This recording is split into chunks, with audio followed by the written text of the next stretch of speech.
Fala, meu pessoal, tudo bem com vocês? Estamos com mais um conteúdo, mais uma notícia para vocês.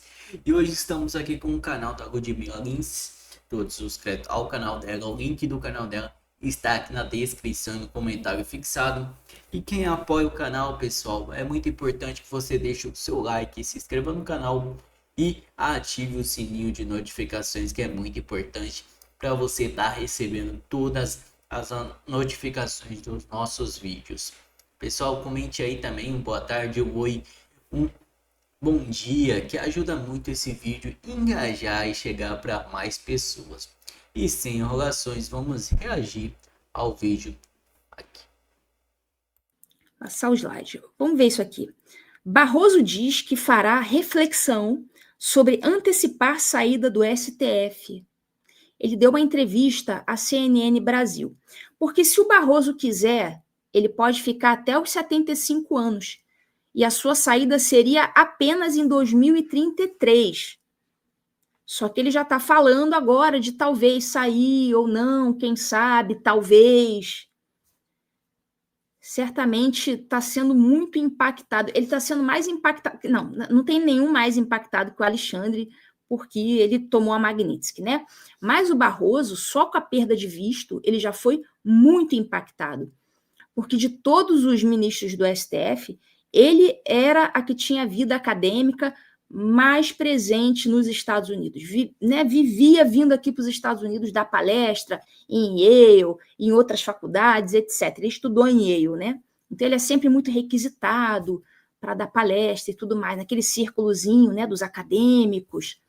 Então ele foi muito impactado. Com a perda de visto, ele foi mais impactado, sem dúvida nenhuma. Então ele está considerando aí, certamente está com medo, né, de vir a tomar uma Magnitsky também, de repente já se pirulita, né, para tentar salvar a própria pele, porque, né, encarar o Barroso no STF até 2033, né, é dose para leão, né? Mas também ele saindo agora, pode entrar um Bessias da vida. Mas, enfim, vamos ver. Sei nem o que é pior. Talvez, eu acho que o Bessias ainda seria pior do que um Barroso. Enfim, escreva aí nos comentários, movimentem os comentários. Quem seria pior, Barroso ou Bessias? Porque o Barroso, querendo ou não, ele ainda é um acadêmico, um intelectual, tal. O Bessias nem isso. O Bessias é apenas um militante. É complicado, né? Escrevam aí nos comentários a opinião de vocês. É tudo muito ruim. Espero, né, que tudo se resolva, que haja eleições em 2026, eleições sérias, se é que vocês me entendem, eleições sérias, né, e o próximo presidente, que seja uma pessoa séria, coloque ministros do STF sérios. Esse é o meu desejo, né, para as próximas eleições de 2026. Bom, e o Barroso, deixa eu ver aqui se tem mais alguma coisa, acho que tem mais uma frase dele aqui. Ele falou, olha, geralmente, quando deixa a presidência, o ministro tira alguns dias, isso é o Barroso falando. Eu tenho compromissos de votação e também acadêmicos, mas de meados para o final de outubro, vou fazer um retiro espiritual. Dessa vez não vai ser com o João de Deus, né? Como costumo fazer. Aí vou pensar muito no que quero fazer. Gosto da minha vida no Supremo, mas gosto da vida fora também, continuou. Não penso em deixar o Supremo de imediato, e muito menos em sair do Brasil. Agora, sair do Brasil não pode ser Estados Unidos, né? Vivo aqui, meu pai viveu aqui, mas recebi de fato o convite de mais uma universidade nos Estados Unidos para uma temporada acadêmica, afirmou. Não vai dar. Barroso, no entanto, teve o visto dos Estados Unidos revogado. Ele disse que o governo norte-americano foi convencido por uma narrativa que não é verdadeira. Então, olha a narrativa do Barroso. Ele está dizendo que o governo dos Estados Unidos foi enganado, foi convencido por uma narrativa que não é verdadeira. Ou seja, está dizendo que aqui o pessoal dos Estados Unidos é inocente. Compadre Washington, né? Sabe de nada, inocente. Que loucura, né? Quer dizer, foram ludibriados. O Trump foi ludibriado, saiu de bobo na história, enganado. Como é que pode, né? Bom, enfim, o Barroso, ele deu uma entrevista à Mônica Bergamo, da Folha de São Paulo. E a Mônica Bergamo perguntou a ele, acho que foi publicada hoje, essa é a notícia fresquinha. Ela perguntou a ele por que ele estava tão emotivo, né, chorou no Roda Viva, chorou lá na saída dele da presidência da STF, né? E ele contou a mesma história, sobre ter ficado emotivo por ter contado sobre ter ido visitar as tribos Yanomamis, sobre ter conversado com os venezuelanos sofridos, fugindo da fome, fugindo da violência, e por isso ele se emocionava muito. Essa foi a explicação dele. Como eu falei, não me convenço, porque o tempo todo a gente conta coisas tristes, né, tal, e a gente não sai chorando assim o tempo inteiro por falar de coisas tristes. Então ele me parece realmente estar descompensado. E a Mônica Bergamo perguntou isso a ele, e ele deu essa desculpa, não, porque eu estava falando de coisa triste, então eu chorei. Não me convenceu, não. Vamos ver esse trechinho dele falando com a Mônica Bergamo. Pedindo da presidência. Não, peraí, tira o slide. Pedindo da presidência. E o senhor está se mostrando muito emotivo. O senhor chorou publicamente 3 vezes ao relatar um mesmo episódio. Parece que o senhor está emotivo, não apenas com aquele episódio. O que está acontecendo que o senhor está chorando tanto? Por que o senhor está tão emotivo? Não, eu fiquei emotivo 3 vezes pelo mesmo episódio. Pelo mesmo? Eu fui lá na Operação Acolhida, em Roraima. Eu tinha ido visitar uma tribo Yanomami, uma aldeia Yanomami, 2 até. E depois eu fui ao encontro dos venezuelanos, que chegam 1 centena por dia, mais ou menos. E aquela cena de ver idosos, mulheres e crianças fugindo da fome, fugindo da violência, com a roupa do corpo, era uma cena emocionante mesmo. Então tá, ele está dizendo que ele está emotivo porque ele está citando, lembrando dos momentos que ele passou com a tribo Yanomami e com os venezuelanos sofridos. Não me convenceu, não. Essa emotividade dele me parece que, né, tem outras causas, e ele não está lidando bem com esse turbilhão de sentimentos, né, pelos quais ele está passando. Enfim, depois vocês vejam lá o vídeo que eu fiz essa semana sobre o choro do Barroso e do Gilmar.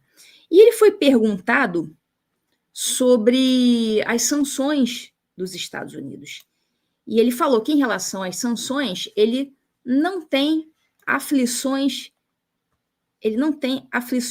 excessivas. Ele falou isso aí, ó, não tenho aflições excessivas, diz Barroso, sobre possibilidade de sofrer sanções dos Estados Unidos. Olha, eu diria que tem aflições excessivas. Ele está sendo muito, mas muito prejudicado só com a perda de visto. Só com a perda de visto. E imagina você viver ali com aquele perigo de você sofrer uma sanção Magnitsky. Assim, é a Magnitsky rondando a sua vida assim, permanentemente. E o cara, né, sem saber o que eu faço, porque ele não tem como argumentar. A gente sabe até que chegam emissários aí na Casa Branca, o pessoal da esquerda manda emissários para tentar articular em favor deles, mas não são nem recebidos. Então, ele está acostumado a mandar no Brasil, mas agora ele está sentindo, né, o peso de um país independente, de um país livre, reconhecê-los como violadores de direitos humanos. Então, o cara que está acostumado a ser aplaudido, o cara vai ter muita dificuldade em lidar com isso, mas muita, muita mesmo. Um cara, né, são pessoas vaidosas, né? Então, talvez essas crises de choros seja por conta disso, essa dificuldade de lidar com esses sentimentos. E hoje saiu, deixa eu ver aqui, ó, estamos com 12.602 telas sintonizadas no TV em Justiça. Hoje saiu uma matéria, um editorial da Folha. Olhem isso aqui. Que absurdo. Vamos analisar isso aqui. Ó, editorial da Folha. O que a Folha pensa? Sob Fachin, que é, né, o novo presidente do STF, Supremo precisa buscar a autocontenção. Lembre que, né, autocontenção é o contrário do ativismo judicial. O juiz ativista é aquele que sai fazendo coisa da cabeça dele e tal. Diferente, né, o oposto do juiz ativista é o juiz autocontido. É aquele que se contém, que fica ali no seu quadrado, né, que é o comportamento normal de um juiz. É o comportamento autocontido. Ele tem que se conter ali nas 4 linhas, na lei e na Constituição, que é tudo que o ativista não é. É tudo que hoje o Supremo não é. O Supremo já passou do ativismo, né? O Supremo hoje já pratica, né, o que eu chamo de delinquência judicial, já não é mais o ativismo. O ativismo já foi o tempo, né? Quem dera que fossem apenas ativistas. Então, aí o editorial da Folha está dizendo: Supremo precisa, então, agora, com o Fachin, buscar a autocontenção. Jura, Folha? Concluído, olha só, presta atenção no que a Folha está dizendo aqui. Concluído o julgamento que condenou Bolsonaro, Corte deve abandonar ativismo, heterodoxias e excessos. Opa, parou. Parou tudo. Parou tudo aqui. Vocês conseguem enxergar? Eu não sei nem por onde começar aqui. Não sei nem por onde começar a comentar isso aqui. Isso quer dizer que, Folha, vamos ver. Isso quer dizer o quê, Folha? Quer dizer que agora que o Bolsonaro já foi condenado, o servicinho já foi feito, então quer dizer que agora o STF já pode parar com a perseguição. Não, agora já tá bom, agora já pode parar, já tiraram o Bolsonaro, né?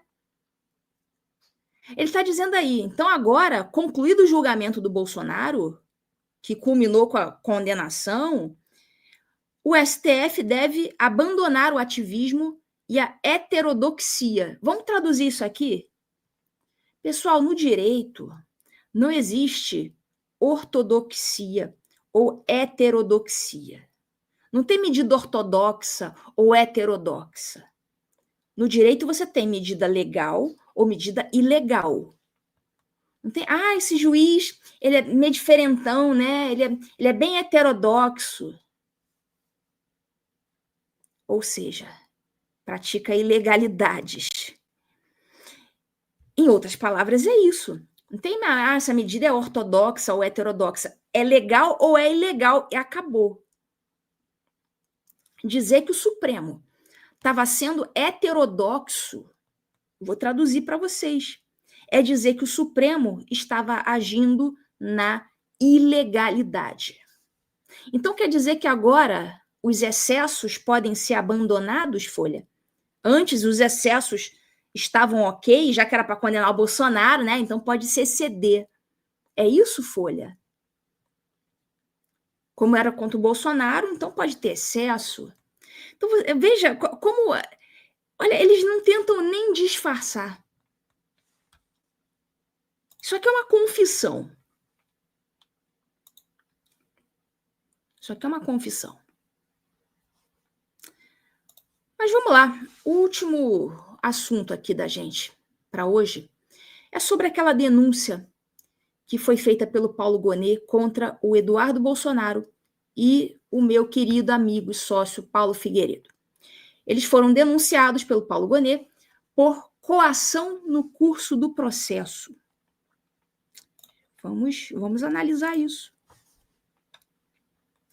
Eduardo Bolsonaro e Paulo Figueiredo são denunciados pela PGR por coação.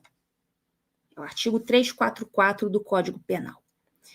E a denúncia do Paulo Gonet, ela detalha que desde pelo menos os momentos próximos ali ao recebimento da denúncia contra o Jair, e como a denúncia pendente de análise contra o próprio Paulo Figueiredo, naquelas ações do golpe, teve o núcleo do Jair, né, dos militares, teve outros núcleos, núcleo jurídico, núcleo não sei das quantas, e o núcleo do Paulo Figueiredo, que é o Paulo Figueiredo sozinho. Eles acusam o Paulo Figueiredo de ter ajudado no golpe, de ter pressionado os militares lá quando ele era da Jovem Pan. Vocês lembram dessas conversas, né?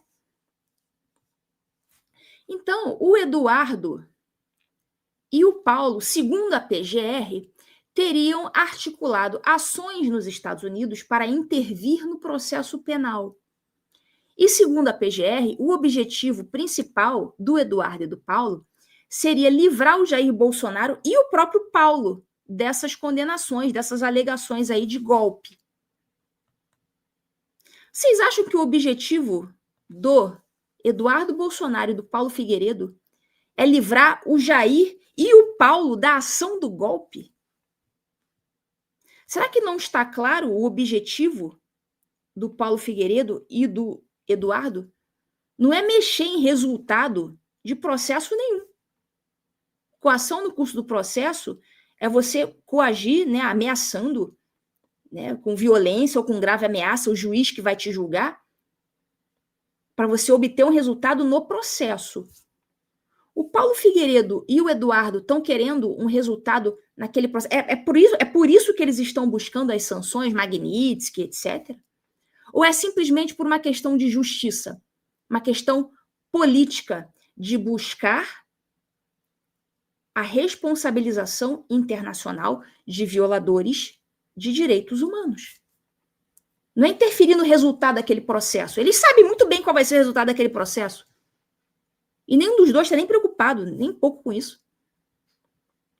Então, a base das condutas criminosas, segundo a denúncia, é a ameaça de obtenção de sanções estrangeiras contra ministros do STF e contra o próprio Brasil. A denúncia do Gonê diz que essa estratégia visava a extinção dos processos, né, de forma que eles não fossem condenados. E para isso eles teriam concebido e externado publicamente graves ameaças de males civis e financeiros significativamente violentos. Pessoal, o que vocês acharam do vídeo da Ludmilla Grins aí? Todos se inscrevam ao canal dela, lembrando, deixe sua opinião, o que você achou do vídeo dela aí.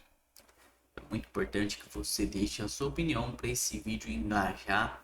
Deixe um comentário, na verdade, também aí, para esse vídeo engajar e chegar para mais pessoas aí. Não se esqueçam de deixar o like e se inscrever no canal e ativar o sininho de notificações para estar recebendo todos os nossos vídeos aí na sua tela. Ainda, estamos aqui no Conexão Política, o site que traz a verdade ao povo.